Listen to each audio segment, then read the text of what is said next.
dari Taruna-Taruni Politeknik Kelautan dan Perikanan Aceh ingin mengucapkan banyak-banyak terima kasih kepada BPAP Aceh karena telah menerima kami di sini untuk field trip ke BPB-AP Aceh.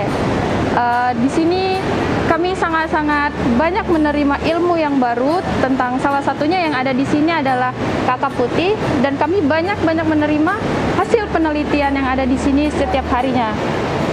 Terutama di bagian pembenihan ikan kakap putih. Kemudian kami pergi ke tempat pendederan. Setelah itu kami pergi ke laboratorium untuk melihat hasil pengamatan mulai dari penyakit ikan, kualitas air, dan kualitas pakan. ya, yang dimana kami di sini sangat banyak menerima ilmu seperti Cara penanganan menangani berbagai penyakit, kemudian bagaimana sih mencari kualitas air yang baik dan benar untuk kakap putih. Seperti itu.